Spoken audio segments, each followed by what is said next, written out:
Hello everyone, फिर से स्वागत है आप सब लोगों का आपके अपने चैनल जीएस बाय शुभा में। तो कैसे हैं सभी लोग। मैं आशा करती हूँ आप सभी लोग बहुत अच्छे होंगे, एकदम स्वस्थ होंगे। चलिए गाइज, अब हम अपनी आज की पॉलिटी की क्लास पर आते हैं। जैसे कि आप लोग जानते ही हैं, पॉलिटी में हम अभी अपने फंडामेंटल राइट्स यानी कि मूल अधिकारों के बारे में पढ़ रहे हैं। आज की हमारी इस टॉपिक की 37वीं क्लास है। तो जिन बच्चों ने पहली क्लासेस नहीं की हैं या जो पहली बार इस चैनल पर इस वीडियो को देख रहे हैं, मेरी सभी से रिक्वेस्ट है, एक बार आप जो पहली क्लासेस हैं उनको लीजिएगा। उसके बाद जो आज वाली क्लास है आपको और अच्छे तरीके से समझ आएगी। ठीक है गाइज, तो चलिए अब आज की क्लास स्टार्ट करते हैं। गाइज, जैसे कि आप लोग जानते ही हैं, लास्ट क्लास में हमने जो हमारी रिट हैं, जो जिसको हम संवैधानिक उपचारों का अधिकार बोलते हैं, उसके बारे में पढ़ा था, जो कि आर्टिकल 32 में आता है। ठीक है, एक तरीके से हमने उसके अंदर क्या क्या बातें हैं, क्या क्या अधिकार है सुप्रीम कोर्ट को और हाई कोर्ट को, वो हमने पढ़ लिया था। आज हम क्या पढ़ेंगे, आज हम पढ़ेंगे जो रिट जो है उनके जो प्रकार हैं और उसके जो क्षेत्र हैं उनके बारे में पढ़ेंगे। ठीक है, तो चलिए गाइज, मेरी तबीयत ठीक नहीं है मेरे गले में प्रॉब्लम है बहुत ज़्यादा, तो इस वजह से मुझसे जितना पॉसिबल हो पा रहा है मैं उस हिसाब से आपकी क्लास बना रही हूँ, उस हिसाब से अपलोड कर रही हूँ। और एक बात और बता दूँ कि ये वाली क्लास तो आज आपकी हो जाएगी, बट जो साइंस की क्लास है, जो केमिस्ट्री में जो है, जो मैंने बताया था कि एटॉमिक मास के बारे में पढ़ाऊँगी, वो क्लास आज मुझे पॉसिबल नहीं लग रही, क्योंकि वो क्लास अभी बनी नहीं है। मेरी तबीयत ठीक नहीं है, तो इस वजह से मुझे नहीं लगता वो क्लास आज हो पाएगी।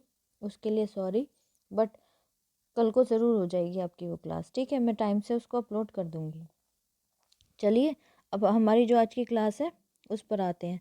तो हमारी जो आज की क्लास है, आज हम किसके बारे में पढ़ेंगे, आज हम पढ़ेंगे रिट के जो प्रकार हैं और उसका जो क्षेत्र है उसके बारे में। ठीक है, चलिए जानते हैं।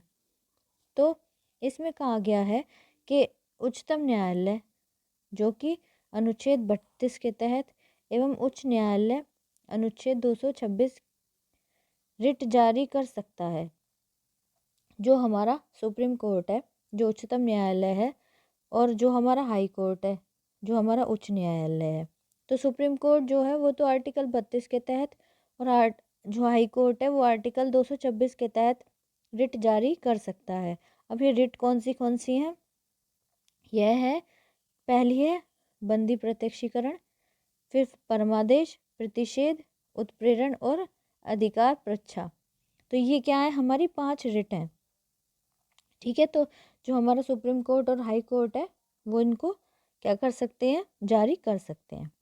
आगे इसमें कहा गया है कि संसद किसी अन्य न्यायालय को भी इन रिटों को जारी करने का अधिकार दे सकती है, क्योंकि अभी तक ऐसा कोई व्यवस्था नहीं है।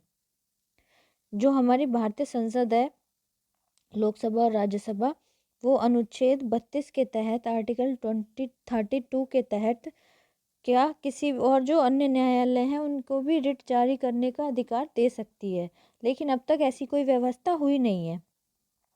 ठीक है, आगे है, केवल उच्चतम और उच्च न्यायालय रिट जारी कर सकते हैं, कोई अन्य न्यायालय नहीं।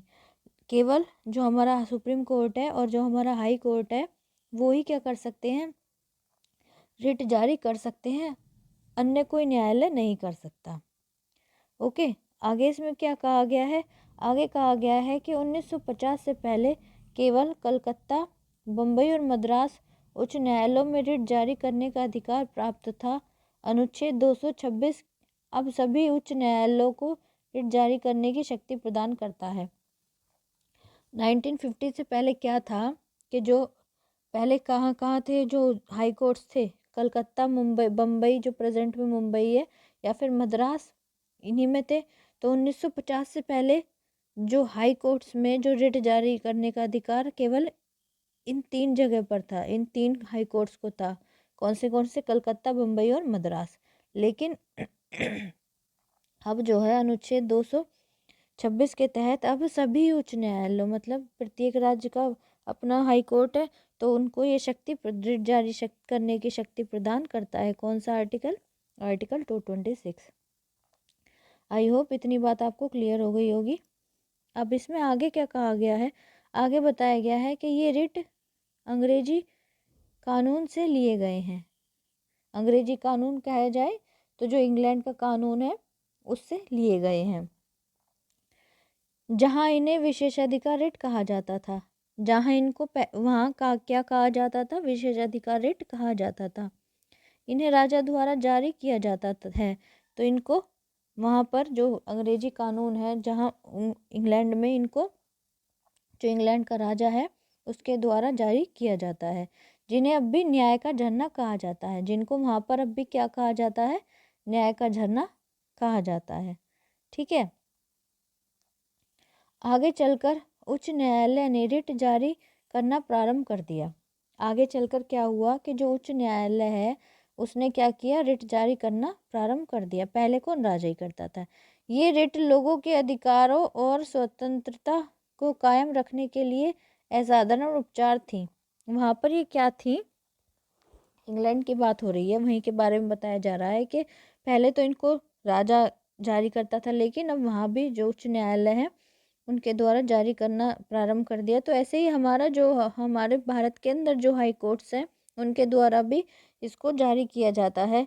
और जो ये रिट हैं वो क्या है, लोगों के अधिकार और स्वतंत्रता को कायम करने के लिए असाधारण उपचार है। ठीक है, कोई ये सोचे कि ये साधारण सा उपचार है, साधारण नहीं, एक असाधारण उपचार है। जो क्या है, हमारी ये 5 रिटें हैं। अब आगे इसमें बताया गया है, उच्चतम न्यायालय का रिट संबंधी न्यायिक क्षेत्र उच्च न्यायालय से 3 प्रकार से भिन्न है। अब जो हमारा सुप्रीम कोर्ट है, जो हमारा उच्चतम न्यायालय है, तो रिट संबंधी जो उसका न्यायिक क्षेत्र है, जितना जिसका जो जुडिशरी एरिया है जितना, तो वो जो हाई कोर्ट से उससे 3 प्रकार से अलग है, 3 प्रकार से भिन्न है। अब ये भिन्नता क्या क्या है उनके बारे में जानेंगे। आज बस इन भिन्नताओं के बारे में जानेंगे।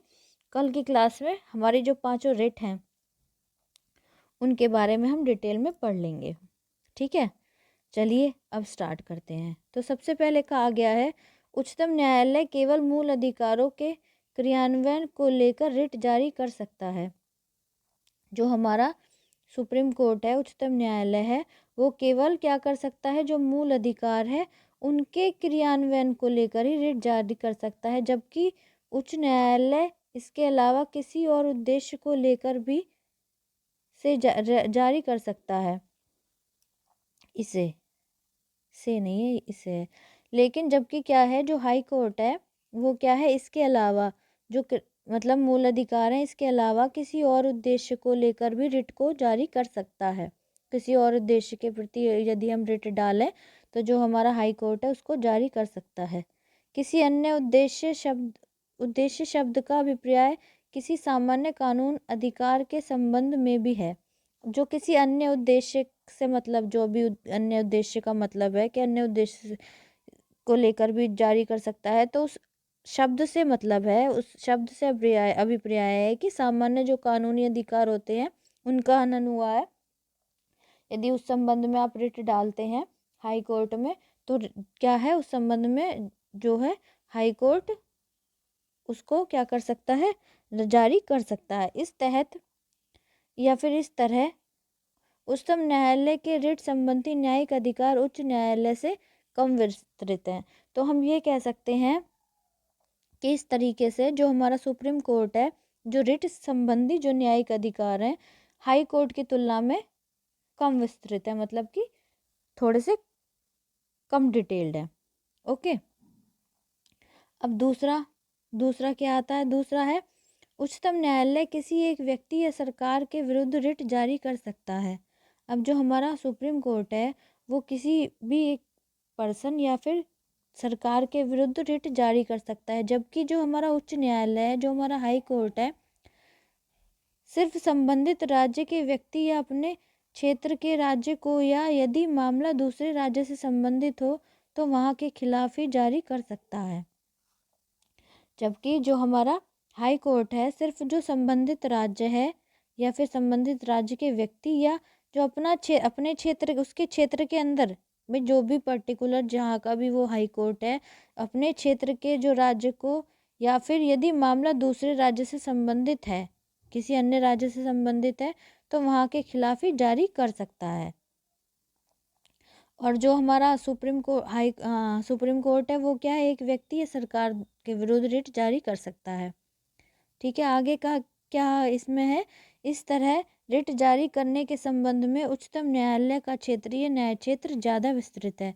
तो इस संबंध में हम ये कह सकते हैं, रिट जारी करने का जो संबंधित है वो जो हमारा सुप्रीम कोर्ट है, उसका क्षेत्र, उसका एरिया, न्यायिक क्षेत्र जो है वो ज़्यादा विस्तृत है हाई कोर्ट के कंपैरिजन में। ठीक है, इतनी बात आपको क्लियर होगी। चलिए हम नेक्स्ट आगे चलते हैं।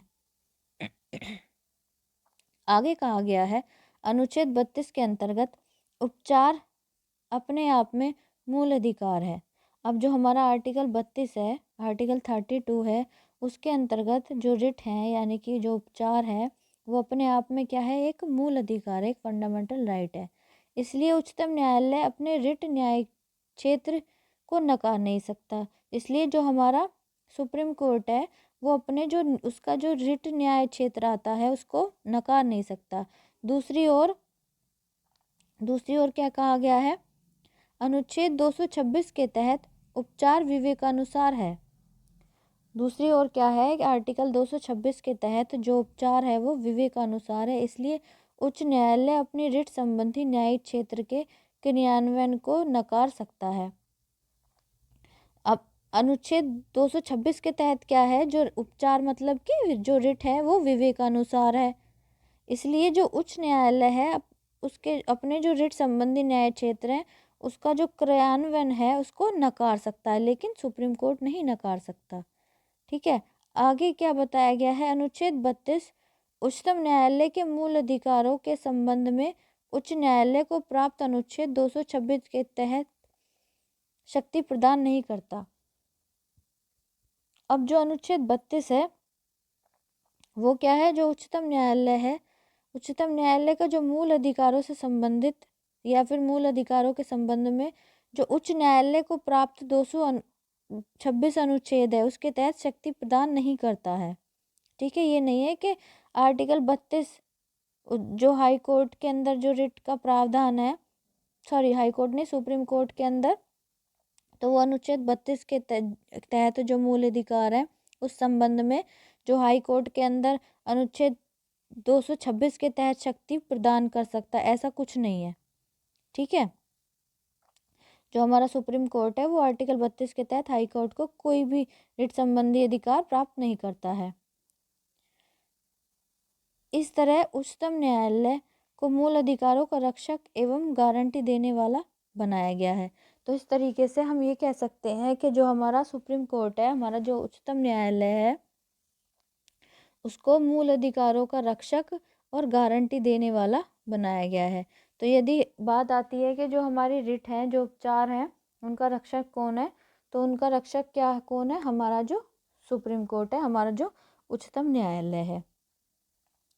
तो आई होप आपको हाई कोर्ट जितने भी है जो स्टेट के और जो हमारा सुप्रीम कोर्ट है, तो जो रिट संबंधी जो आर्टिकल 32 और आर्टिकल 226 के तहत दोनों में क्या क्या डिफरेंस है, क्या क्या दोनों की विशेषताएं हैं, वो अच्छी तरीके से आपको समझ आ गया होगा। अगर नहीं आया तो एक बार कमेंट में बताइएगा, मैं दोबारा कोशिश करूँगी आपको समझाने की। ठीक है, और जो रिट है जो पाँचों उपचार हैं वो हम कल की क्लास में कवर कर लेंगे। तो आई होप आज की क्लास आपको अच्छी लगी होगी और समझ आई होगी। अच्छी लगी है, समझ आई है, प्लीज़ कमेंट में ज़रूर बताइएगा और बच्चों तक भी शेयर कीजिएगा ताकि और बच्चे भी इस चैनल से जुड़ सकें और डिटेल में जीएस पढ़ सकें। अगर आप इस चैनल पर नए हैं, पहली बार आए हैं, तो प्लीज़ चैनल को सब्सक्राइब ज़रूर कीजिएगा, बेल आइकन को भी प्रेस कीजिएगा ताकि जब मैं वीडियो अपलोड करूँ तो आप तक नोटिफिकेशन आ जाए और आप अपनी पढ़ाई को कंटिन्यू कर सकें। गाइज़ एक बार फिर से आपको बताती हूँ कि आज साइंस की क्लास नहीं हो पाएगी क्योंकि मेरे गले में ज़्यादा प्रॉब्लम हो रही है, उस वजह से थोड़ा फीवर भी है। लेकिन कल प्रॉमिस है कि कल आपकी जो साइंस की क्लास है वो हो जाएगी। ठीक है, तो गाइज़ आज के लिए इतना ही, अब मिलते हैं कल की क्लास में, तब तक के लिए थैंक यू वेरी मच।